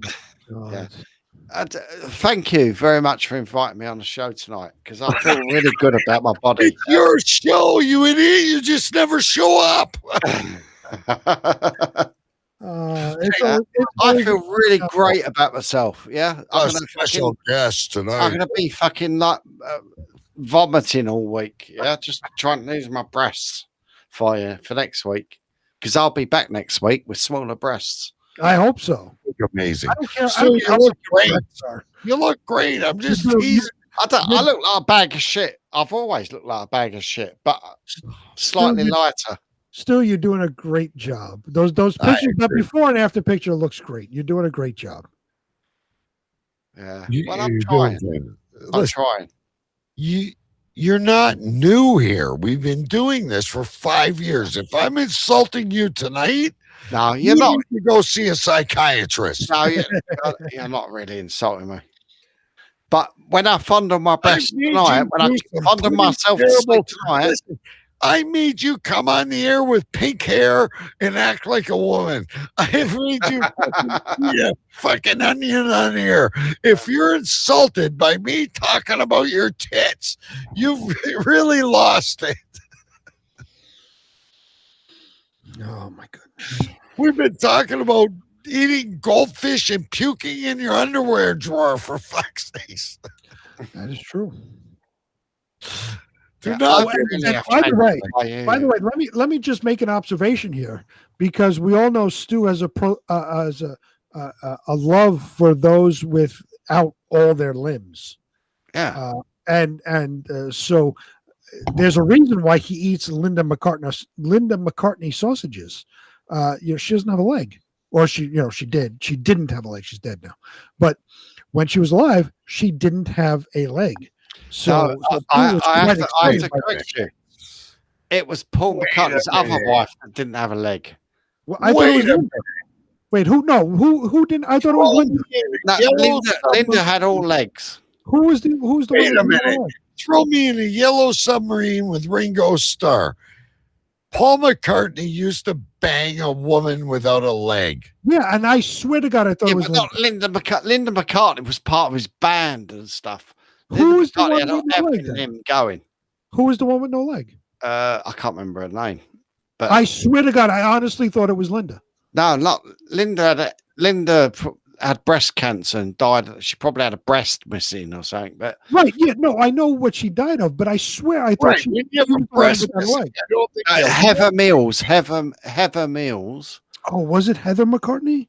Yeah, there should be like Heather Mills sausages. Oh, okay. I'm looking it up now. Heather Mills was like I think you're thinking like of Rigby. but she was a model who had lost a leg. I think you're thinking of Eleanor Rigby. No, Helen Mills. Linda McCarthy was a full body and mind. Oh, She you know, was Stu, like you're part right. of the band, wasn't she? Stu, you're 100% right. Heather Mills is probably most notable for being the ex-wife of Sir Paul McCartney. She was a diehard vegan for 25 years. Blah blah blah. And she credits that for helping her recover from her leg amputation. I thought it was. What happens? Wait a minute, Stu. Did you see what happened to that woman for eating the fucking Linda McCartney sausage? She lost her fucking leg. I don't know. I'd rather go with Heather Mills than Linda McCartney. Well, we know you. Has one leg. Well, basically, Paul McCartney was rolling around in the bed in the fanciest hotels in fucking Dubai and all this shit, and the woman had no leg. So he was doing oh fuck, I can't even imagine the positions he would do with that woman with a stub. I don't know. You would grab it, or I don't know. Yes, you do. You know from I experience. don't know. Yeah. Thank you. I was just going to say the same thing. You know damn well what he'd do. You lying son of a bitch. Yeah. You had that fucking Aborigines. You fucked that You've stump. heard of like a tit wank? It's like a stub wank or something You like that. fucked that stump like you were planting a new Stump garden. wank. Yeah, it's like, you know, Pig. Yeah, I don't have any idea what he'd do. I just took that Aborigines by the two balls of the thighs and I spun her and wrapped her around, put her up on the counter, plugged it in there. Hey, she was beautiful. I even hung her from the top of the shower head. Oh my goodness. Hey, can we at least play Believe It or Not? We Sure. didn't get to Go on. Can I go? I just need to grab a beer and go and open it in the opposite all corner. right. Can we watch you? He has to go pee, is what he's saying. No, I literally, I've got 2 empty glasses. All right. Oh, you And they're two different sizes, by the way. do not drink beer out of a bottle. in I England. have an empty glass too, and this was my whiskey glass.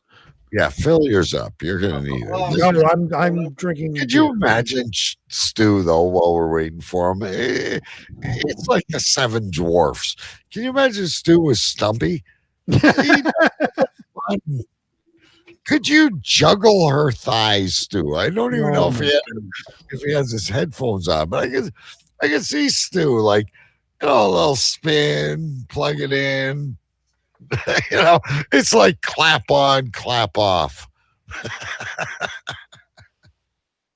I'm trying to find. I'm going back through the Stu story.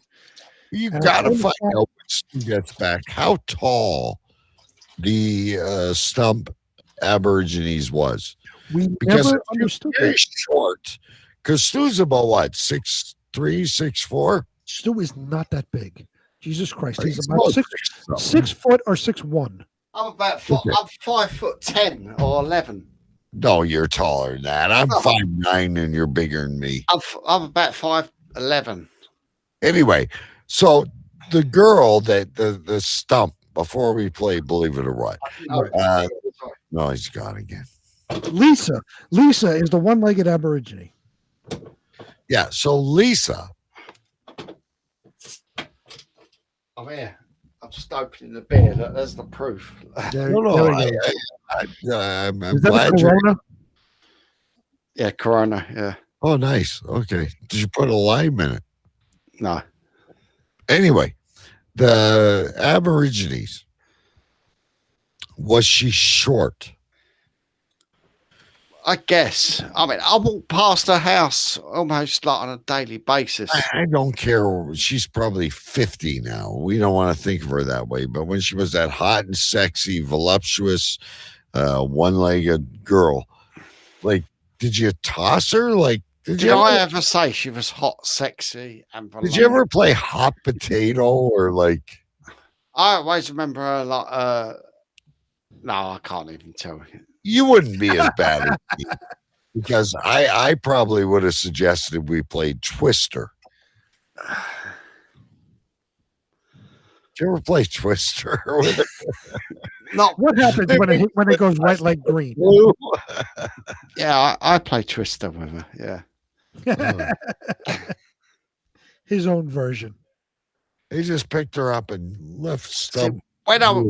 When I met her, yeah, like at the bottom of my road, yeah, there was a. It's going to sound a bit crazy, yeah, but at the bottom of my road was like a building that housed the public toilets. Yeah, yeah, and we used to hang around there, so that was where the kids hung.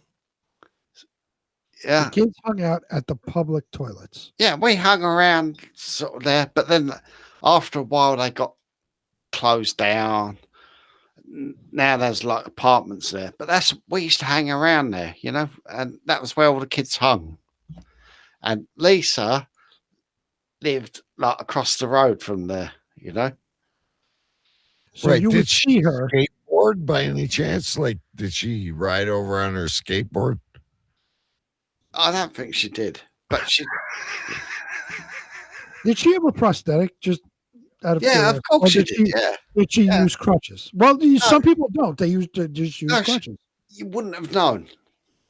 We know. So when you said she had nice legs, were you more attracted to the fake one or the real one? Yeah, obviously, knowing me, I like the fake leg.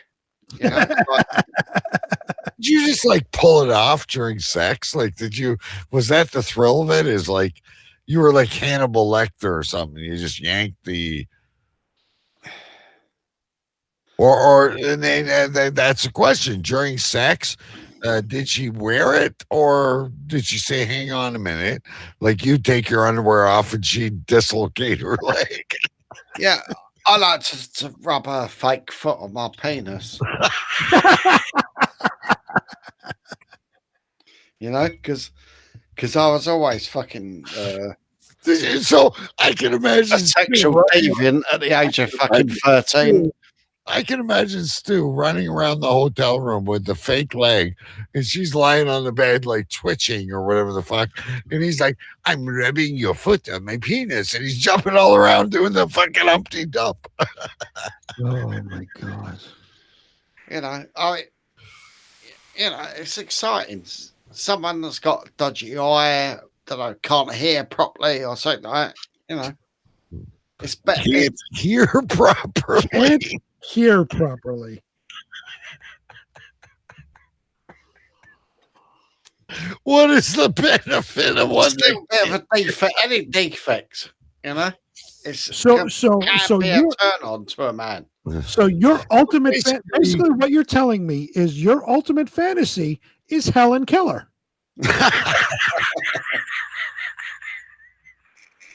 A gangbang with playing Marco Polo with Helen Keller. I can imagine Stu. Honestly, I had a crush. Poke her in the eye. And I they can go, remember one of my. and they smack her ass. I can remember one of my first crushes on a young lady, and it wasn't my first crush, and it was when I was in Cubs, and it was a girl in a wheelchair, and I must admit, she was fucking hot, you know, and I'm sure I've seen her on TV since, but you know. On what? What is I had a crush on a girl in a wheelchair. when I was about Brother, 12 what years old. fucking is she on TV doing? Well, she's an actress. Yeah.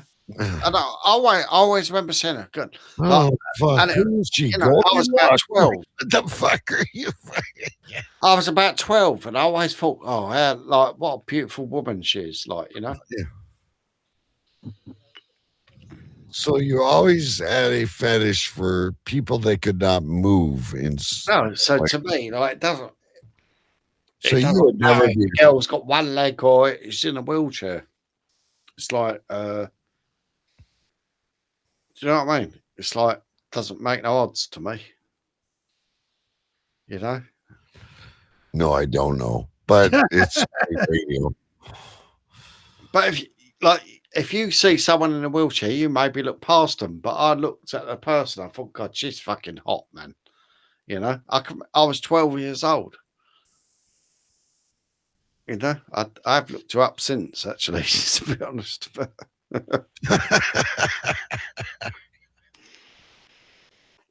Are we gonna play Believe It or What? All right, here we go.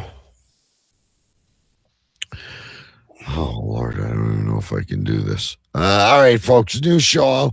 We're gonna name a few things. You're gonna tell us if it's true or false. Here we go. True or false? Fact or fiction? You guessed it. It's time to play. Believe it or what?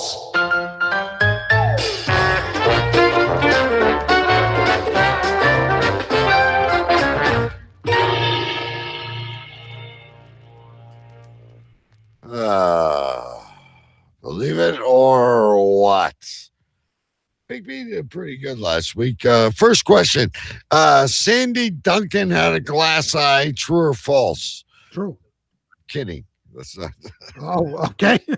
That is absolutely 100% true. She did, didn't she? Yes, she did. Did you pop her glass eye out and skull fuck her?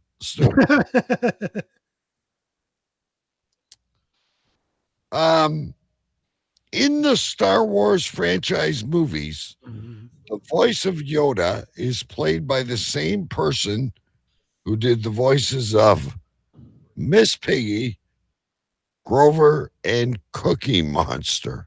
True, Frank Oz. True for Big B. Stu. Stu is now mute. True for me. True for both. It is true. The voices were performed by Frank Oz. Frank Oz, that's what I said. Okay. I'm just never heard of it. Frank Oz did the voices of everything you know from childhood. True or false? Believe it or what? Porcupines can float.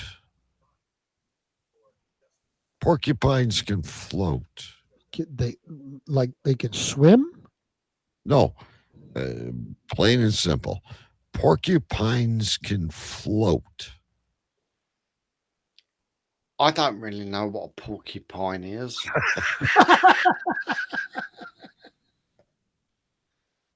But I guess they can. I will say false. Big B is wrong. Choo Choo Stew is right. Porcupines can float. Obviously. Porcupines can float. True or false? Believe it or what? There are 100 dimples on a golf ball. Ooh, I actually knew the number of dimples on a golf ball. Shit. I think there's more than that. But, True or false? Believe it or what? There are 100 dimples on a golf ball. I say false as well. You guys both say false. You are right. Per the the Department of the University of Illinois, there are between 300 and 500 dimples. This one may fall into Choo Choo Stew's category. Before becoming queen, Queen Elizabeth was a mechanic. Believe it or what? That's false. Big B. I will say it's true. Big B is right. Choo-choo, Stu, your own homeland is wrong. Queen Elizabeth was a mechanic.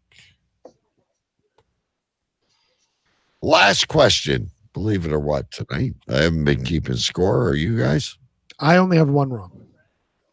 Okay, so it's Big B has got this.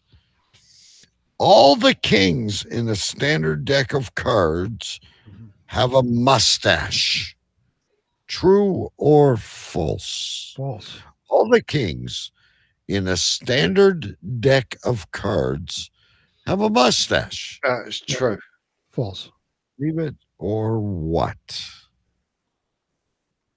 It's true. It's false. I Big say B. false. True.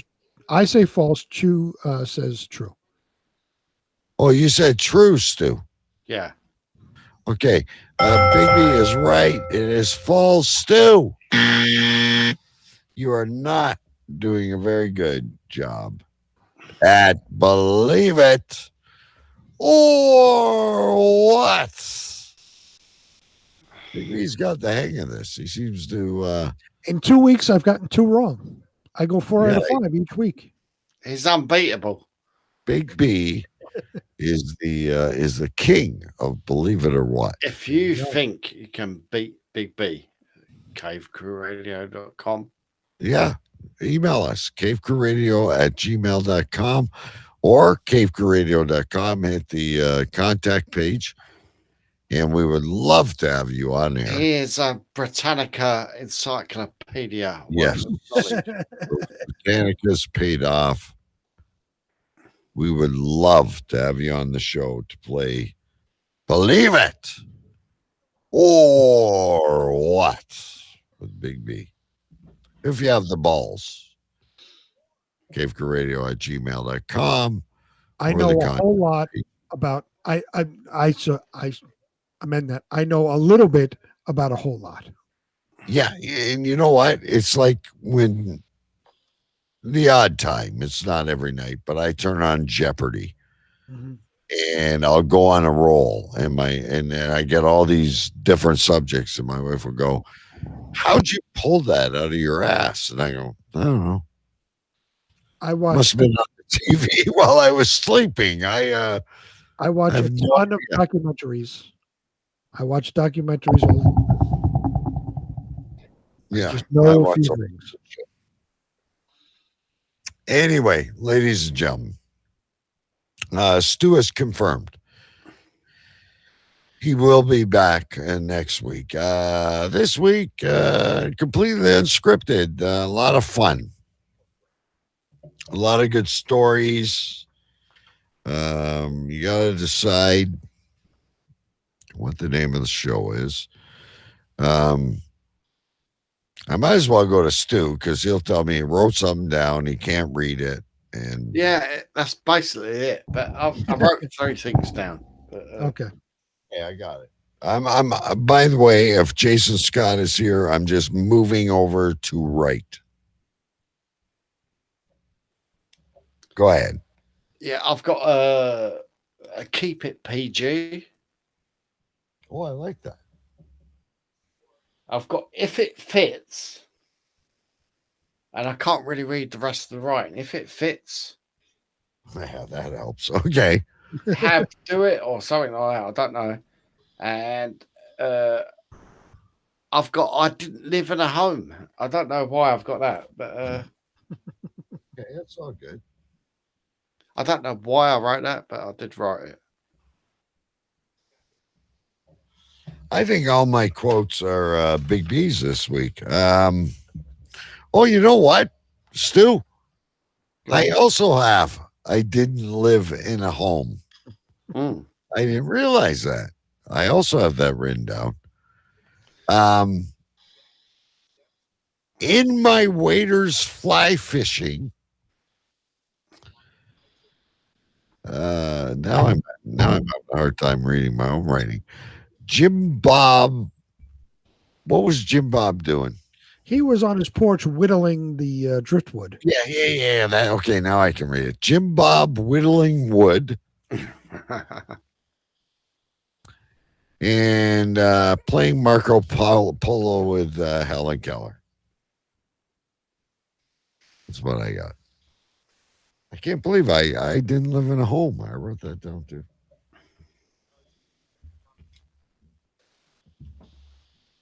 Big B. I have 7.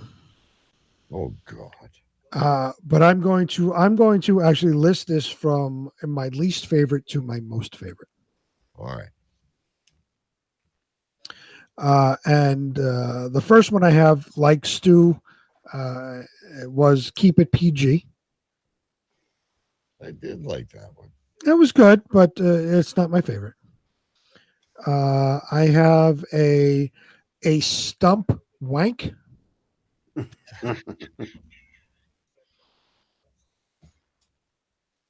Okay. Then I have Jane got her period. Yeah. Hang on. I forgot about that. Okay. Next, he found it on the West Wing.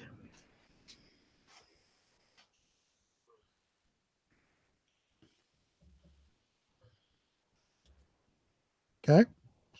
Next. Oh. Hang on. Okay. You only write so fast. All right, go ahead. Next was, what was the disease?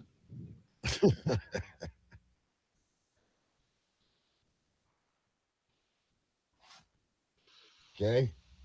And my final 2, which are my 2 favorites. First one being, I'm driving a probe through 3 feet of snow.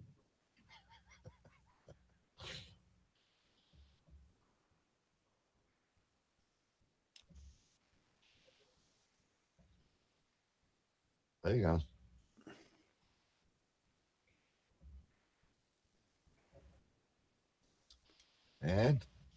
And finally, my favorite, 3764.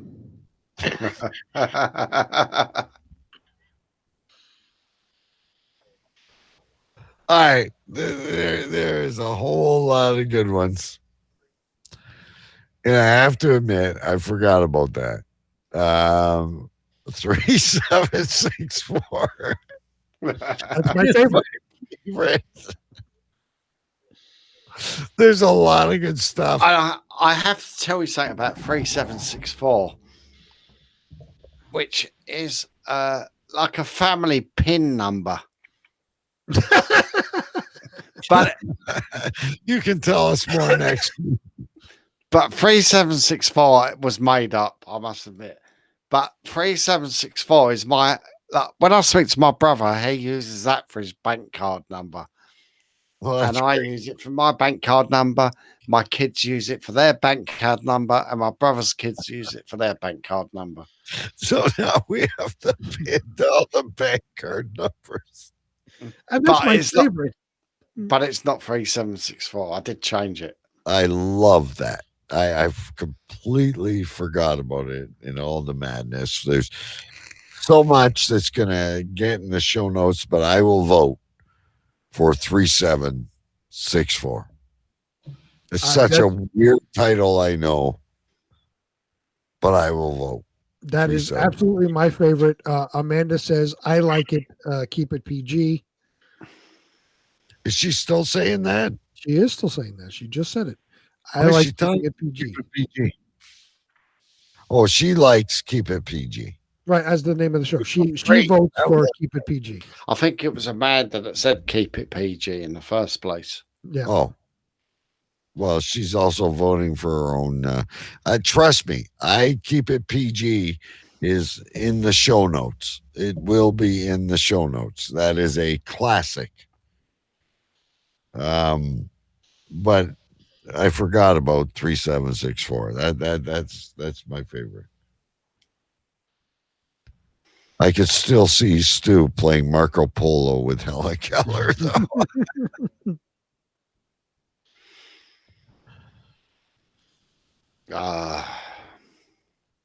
What do you like, Stu? I'll go for 3764. Doesn't find the humor in that. Stu doesn't like it. I like 3764. Oh, okay. It took you a long time to digest that. I think there was, the time that it took to come across context. Again, the title of the show is something completely bizarre, and I've never heard anyone, I've never called anyone, hello, this is Domino's. Hi, how are you? Hey, this is Bob. No one has ever recited with a number. In England, it's a normal thing, and people still do it. Like this is Rochester 2174, whatever, they do it. You watched too much of 2001 or something. I don't know. No, they did it until a few years ago, It's okay. The show's over.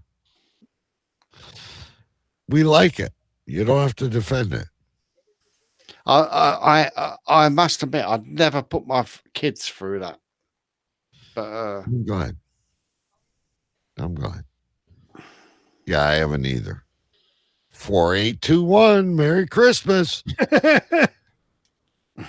So are we saying 3764 is the official name of the show? I think so. We all agree.